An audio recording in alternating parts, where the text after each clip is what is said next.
Ini ang Digicast Negros X, ang top 10 ng mga balita sa Negros Island region. Ang amon ni gadulong sa inyo kagyari na atong mga top stories of the day. Today, September 5, 2025, Biyernes nga adlaw. Private sector nagpagawa sang 50 milyones pesos para ipahulam sa mga rice farmers. Subong nga barato ang baklanay sang humay. Colonel Dennis Wenceslao mangin bag-o nga NOCPO director. Power supply sa Siquijor nagsobra na sa kinahanglanon sa bilog nga isla. Kafgo pinasun sa encounter sa Kabangkalan City. Kag sa Good Vibes, lagaw to sa viewing deck nga may 360 degrees nga view kag. Saksihan ang premiere episode sang istorya sa pagpanguma para sa mangunguma. Are you agreeable? Kinatanan sa Digicast Negros X.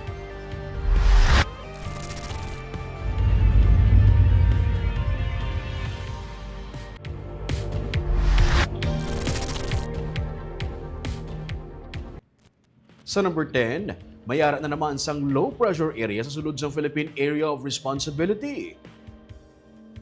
As of 2 p.m. subong nga Biyernes ang hapon may low pressure area gayara karon sa sulod sang Philippine Area of Responsibility. Ini base sa advisory nga ginpagawa sang pag-asa ng LPA may medium chances nga maging isa ka bagyo sa masunod nga 24 oras. Yari ini sa 155 kilometers west sang Sinait sa Ilocos Sur. Sunod sa pag-asa, ang hangin habagat padayon nga nag-aapekto sa Southern Luzon kag Western Visayas. Ang pag-ulan kun hapon kag kun gabi naman ang dala sang localized thunderstorms.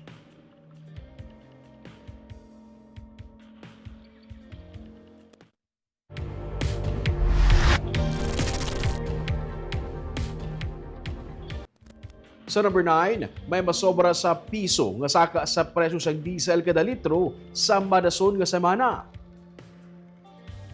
Sa estimate sa Department of Energy, yara sa piso ang saka sa kada litro sa gasoline sa madason nga semana. Piso kag 40 sentimos naman sa diesel kag 80 sentimos sa kerosene. Inibase pa lamang sa estimate sa una nga 4 ka adlaw.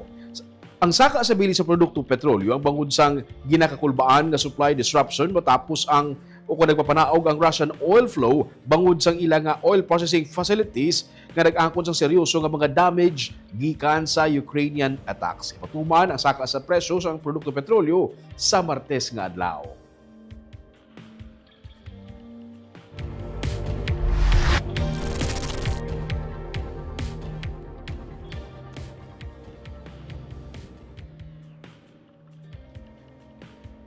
Sa number 8, ang katupad nga duta sa Mambukal Resort and Wildlife Sanctuary ang gidbakal sa probinsya kakaron mangin kabahin sa pagahimuon nga development samtang ang food park nga nagatanyag sa mga seafood kag mga homemade delicacies ang sa karon naga-operate na. May report si Barbara Mijares. Sang August 8 lamang nagbukas ang bag-o nga food park sa Mambukal Resort and Wildlife Sanctuary. May 4 ka mga concessionaire nga nagatanyag sang seafoods sa narisari nga sahi sang luto, lakip ng homemade recipe. Ang kilala nga inasal nga manok, pork belly, padulong sa makagalanyat nga halo-halo. Nagaserbe sila 6 a.m. to 10 p.m. Isa ini sa mga atraksyon karon sa Mambukal suno kay Sheila Fuentes, ang OIC sang Mambukal. Kun weekends, naga-average sa 1,000 ang nagabisita diri. Pwede mag-walk-in pero mas labing ginahaylo nila nga magpabook.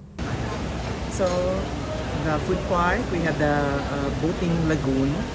So ang kayak fee na ito, meron kami na ang crystal clear kayak. Bago na siya. Sinilamang may 4 ka mga bag-o nga golf carts ang Mambukal. Suno kay Provincial Administrator Ray Frando Diaz, dugangan pagid ini sang duha.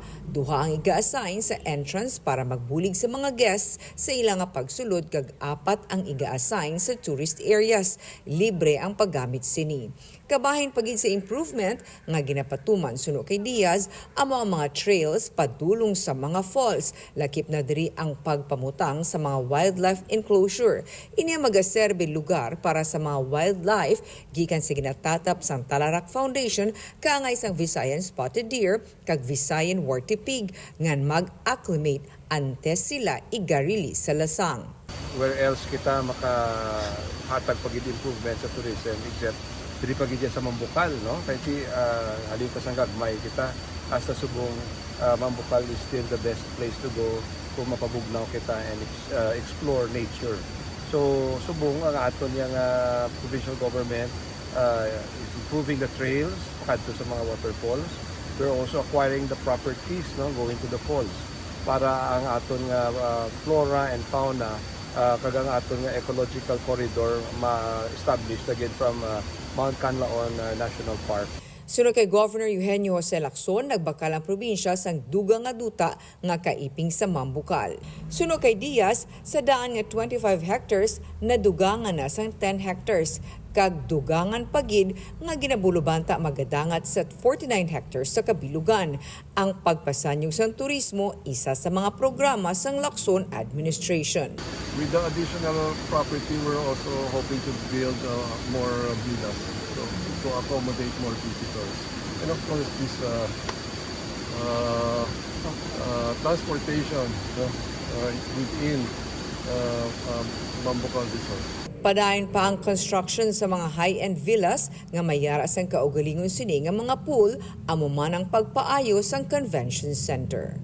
Barbara Mijares, Digicast Negros.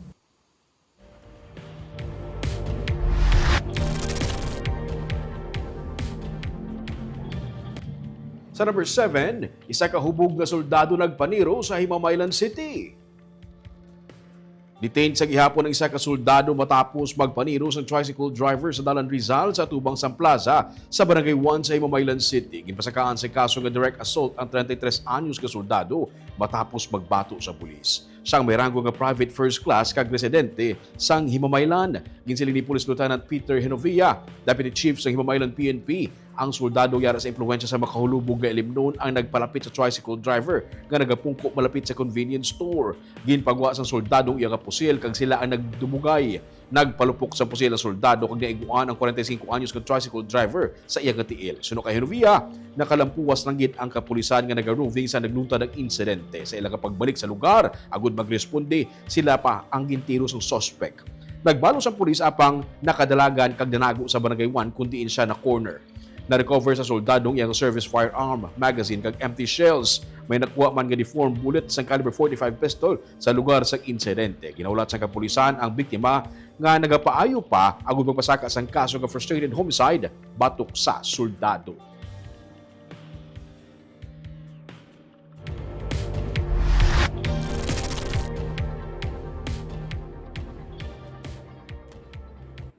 Sa number 6, isa ka kafgu ang pilason masobra sa 400 nag-evacuate bangod sa nagluntad nga encounter sa tunga sang Army kag NPA sa Kabangkalan City. Naglawig sa masobra 20 minutes ang pagbayluhan ng isang lupok sa tunga sa mga katapos ang 94th Infantry Battalion kag New People's Army sa Sitio Balao, Barangay Tanawan, Kabangkalan City. Huwebes ang hapon, nakabati ang mga residente sa pagnilupok, rason nga silang nag-evacuate. Sunod sa kay Colonel Erwin Lamzon, ang spokesperson sa 3rd Infantry Division sa Philippine Army, isa kay kafgu ang napilasan sa enkwentro matapos makaangkon sa pila o kung mag-angkon sa pilas sa iyang agguya. Tugas ang sharpner. Dugang pa ni Lamzon nga may naobserbahan ang tropa sa gobyerno nga isa ka pilason nga rebelde nga gintingwaan sang 3 ka mga hangaw o kung ginatawangan sang 3 ka mga hangaway sang NPA. Ang ini nga mga impormasyon suno kay Lamzon ang gina-validate sa mga pumuluyo sa lugar. Sa piyak ka bahin, naghatag ang local government unit sa Kabangkalan City sang lugar sa Palawis Daycare Center kundi temporaryo nga magatiner ang mga apektado nga mga individual sa natabo nga enkwentro. Sunod sa Kabangkalan LGU, apektado ang 116 ka mga pamilya o 460 ka mga individual gikan sa 4 ka mga sityo sa Barangay Carulan, nakip na ang sityo Balao, Palawis, Alambihod kag Bulusan.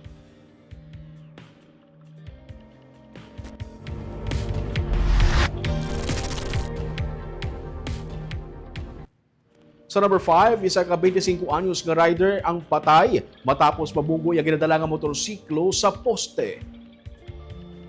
Gibawian sa kabuhi ang isa ka rider matapos makabunggo sa poste sang suga sa Burgos Extension, Barangay Granada, Bacolod City, Biyernes ang kagahon. Nakaangkon sa waluba nga head injury ang 25 anyos nga biktima, naging kilala kay alias Felix. Nagasakaya ang lalaki sa iyang motorsiklo padulong Barangay Granada proper. Nagwa sa investigasyon sa kapulisan nga nag-overtake ang rider sa outer lane kag nakabunggo sa poste sa suga. Nag-obra sa isa ka bake shop sa Bacolod ang amo nga persona.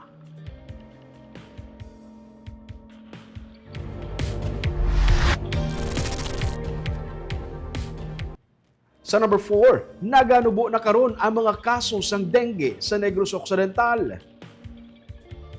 Inisunod sa kay Provincial Health Officer Dr. Girly Pinunggan nga nagsiling nga sang bulan sang Hunyo naging mataas ang kaso. Patag ni Pinunggan ang pagdubo sang kaso kabayan sang ginapaabot nga trend sa dengue cases. Pero bisan papadayon sa gihapon ang kampanya sa mga pumuluyo nga ipabilin ang matinlo nga palibot. As of August 30, 4,296 ang kadamuon sang kaso sang dengue sa Negros Occidental. 9,000 o 9.26% ini nga mas mataas kung ipaanggid sa kasubong man nga period sa nagligad nga tuig. May sam ka mga napatay bangod sang dengue sunod sa PHO. Kalabanan sa sining mga kaso ang ulihin na nga nagpadulong sa doktor o kung nagpangayo sang medical attention kasubong man tuga sang komplikasyon. Huwag ka panubo, subong. Ang last ato nga taas ang July na. Amo to sa daw ang harapit sa kit, pero subong nga matamat man. But sige man kami gihapon nga warn sa public, no? Especially paano mag-prevent mga hindi man sila makaman sa dengue. So continuous magyapon ang amon nga kwan sa ilang ang panindot sa palibot kay dira kanya gaano pag sige pa ang rainy season ta subong. So sige ulan so inaano sila when it comes sa kwan nga sige maghapon ang mga stagnant nga mga waters dila naton dira man nga breeding places ang ano sa mga lamok.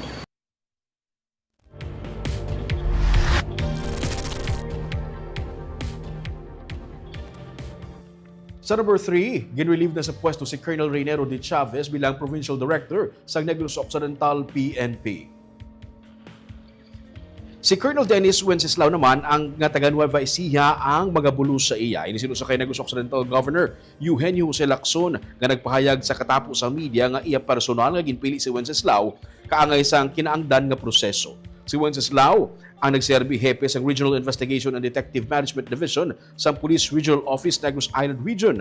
Pero sa press time sunod sa PRO-NIR na si Lieutenant Colonel Joe M. Malong, wala pa sila sang orders nga nabaton. Sunod sa gobernador sa Criminal Investigation and Detection Group, iga-assign si De Chavez. Sunod kay De Chavez, effective subong adlaw ang iyang relief order. Kabayan man ini sa iyang career advancement sunod sa iya. Gisiling ni Lacson nga wala siya sang reklamo sa kay De Chavez sa iyang pagserbisyo sa probinsya. Yara man ini pirmi sa anuman nga kinahanglanon. Luyag naman ni Lacson nga tutukan sang bag-o nga magapungko nga provincial director ang peace and order sa probinsya. Peace and order, no? That has always been our clamor. Not to of course favor anyone. Okay. First order of the day is I will tell him also to reach out to all the local chief executives and visit them in their respective offices. How would you assess the performance of the outgoing PE? Performance? I have no complaints, no. He was always there when I called for him. He wanted to stay longer, but I think he's being given a special assignment in Kramer.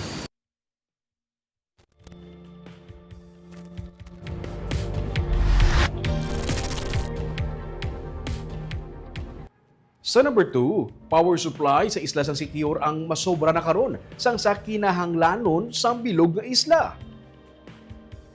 Gipangunahan ni President Ferdinand Marcos Jr. ang ceremonial switch-on ceremony sang 17.8 megawatt new Siquijor diesel power plant sa province of Siquijor Electric Cooperative o kon Proselco kaila sang aga sa Larena. Ang tatlo ka bago nga mga facilities sa mga 4.4 megawatts sa Larena, 6.6 megawatts sa Lazi kag 6.8 megawatts sa Siquijor. Ini giningagaw sang Energy Regulatory Commission matapos nga gin-revoke ang authority sang Siquijor Island Power Corporation o SIPCOR to operate bangod sang madamong nga violation samtang nagaproblema sa brownouts ang isla. May dependable capacity nga 12.25 megawatts ang 1.7 megawatt reserve kontra sa 9 megawatt peak demand. Ang proyekto nagapasalig sang parayan nga estable nga electricity para sa mga pamalay kag negosyo. Adlaw-adlaw naga-brownout sa isla sa sulod sang pila na kabulan. Ganigin pa idalom ini sa state of emergency kag karon lang na umpawan.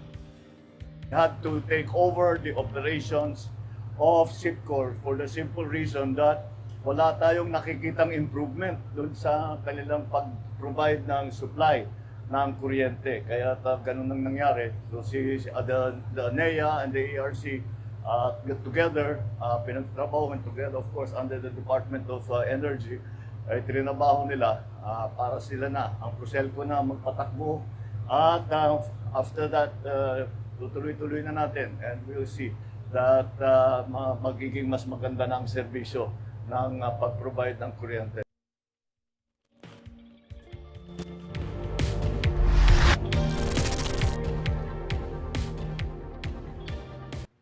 Kag sa numero 1 sa mga balita subong adlaw.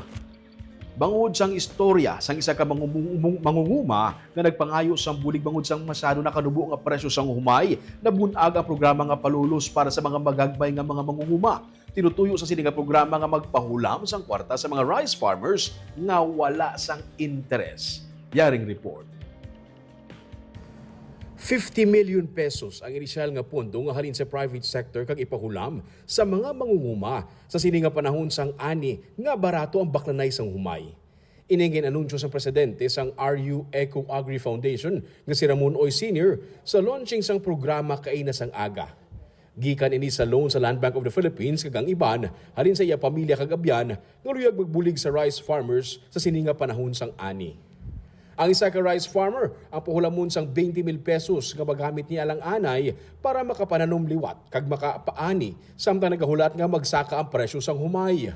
Ang baklanay abi sang humay subong yara lang sa 11 o kung 12 pesos kada kilo nga dapat kuntani suno sa Department of Agriculture yara sa 18 pesos para makaganar ang isa ka mangunguma. Transisyon lang po. Inyo nga nagako ng inyo nga humay. For example, may karoon, wala pa sa 20 mil. Ang presyo sa humay, 12 pesos. Wala pa 20 mil. So, nga lang kami naglagan 16. Gusto ka na maligya mo. Hindi kaya magpugong si mo.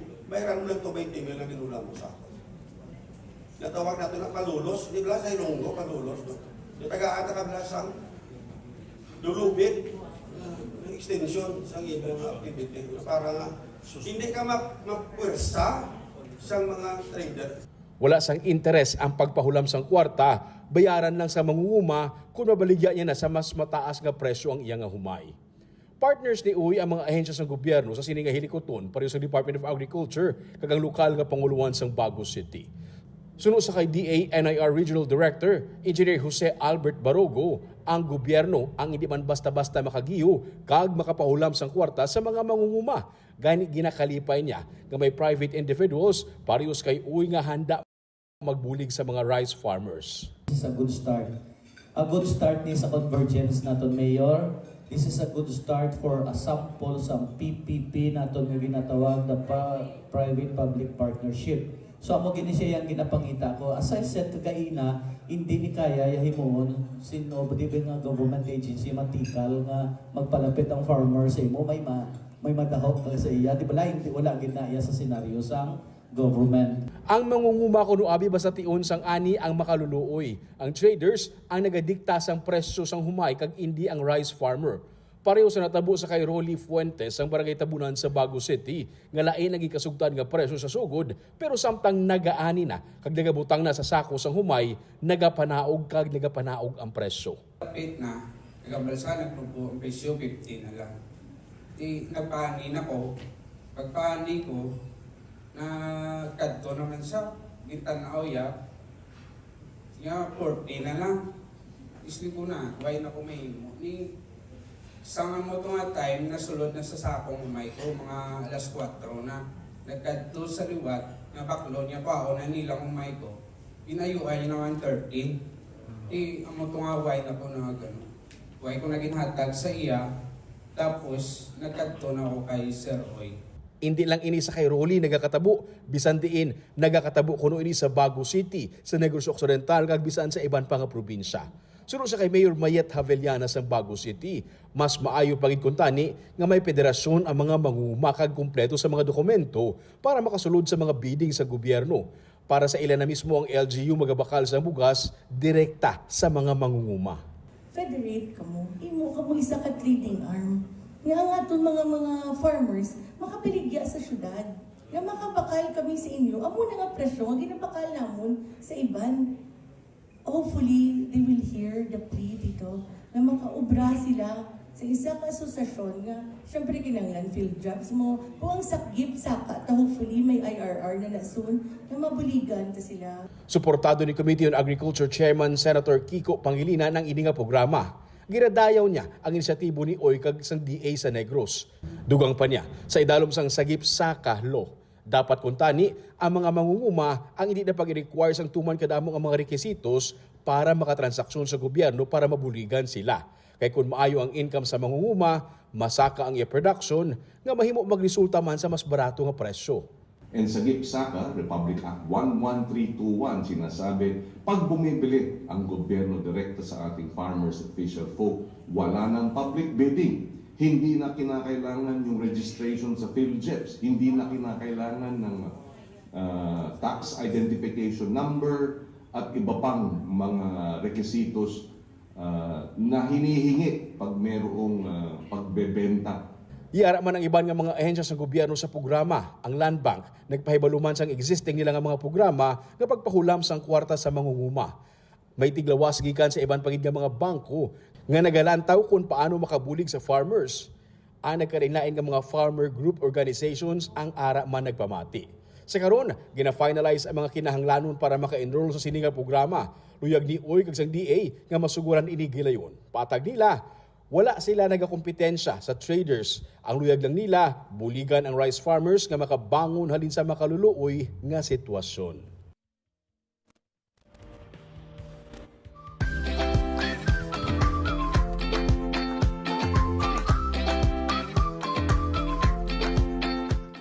Kagyari naman ang pangpabalon ani namon sa inyo nga pang good vibes para sa sininga weekend. Lantaw-unta ang view sa sininga viewing deck kung sa diin 360 degrees ang sarang makit-an diri. Halin sa Tanyon Strait kag isla sang Cebu pati na ang Bulkan Kanlaon. Kag wala diri sang bayad. May mga oras nga nagakatabunan pa sang fog ang lugar depende sa klima. Ini katuan tabuas sa tripping ni Ruming at 9 a.m. Kag, ang premiere episode sang istorya sang pagpanguma para sa mga mangunguma kag luyag magpanguma. Latawon naman ina ang latest offerings ng Digicast Negros sa inyo kada Sunday. Nakibalo ka mo bala nga ang premium klaseng sang kakao ang makitaan sa Pilipinas kag ari lang diri sa isla sang Negros. Ikaw, pwede ka makatanong mismo sa imong duta sang sininga klase sang kakao. Paano? Inasa Sunday sa Are You Agreeable?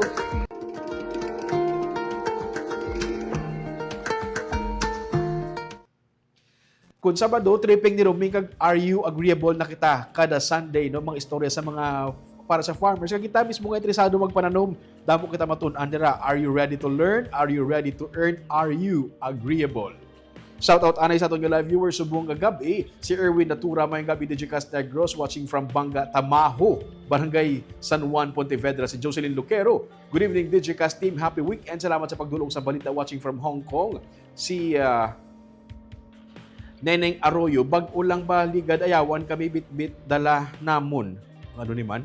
Si Jocelyn Lucero, mayo kay nag-improve na ang Mambukal. I'm a resident of that place. Babaw na kami sa 6th floor. Wow. Si Gloria Bantigue, good evening Digicast NIR kag Sir Roming Sobaldo. Happy weekend. Si Maria Fe, Panago Baredo, good PM Digicast Negros watching live from Silay City. Have a blissful Friday everyone. Si Lynn Superio Binalon, Paulanon, gagab Digicast Negros kag Choy Roming. Happy weekend. Kag halong kitatanan Sir Nanay Grande. Good evening Choy Roming Digicast Negros watching live. Happy blessed Friday. Salvador Española, good evening Digicast Negros. Good evening Sir Roming. Sandra Sarsuela, Chispa Fontejon. Rainy afternoon Digicast Negros watching from Cabangcalan City. Gerardo Marquez, mula noon nga hapon, Digicast, tani, wala lang sa baha diri sa may Lacson, may hapon man kay Sir Roming. Si Sally Villaflor Cañada, good evening Digicast, watching from Barangay Madalagan. Keep safe, Sir Roming. Ngara na sa Madalagan si Kagawad Sally. Si Mirna Garrido Clavel, good evening Digicast, watching from Payao. Marvi Cipriano Aquino, good evening Choy Roming, watching live from Hawaiian Philippine Company. Shout out sa misis ko nga si Eileen Aquino, always watching sa Silay City. Si Romel Mahilom Galio, good evening Digicast Negros. Jocelyn Loquero, maayong ang sistema, sir, kay wala interest. God bless sa palulo sa magagmay nga mga mangunguma. Stephanie Zaiko, mayong gabi Digicast Negros. Okay, muna na. No? Have a safe weekend, everyone. Tubtub sa nasunod ng semana. Ako si Romeo Subaldo. Mayong gabi.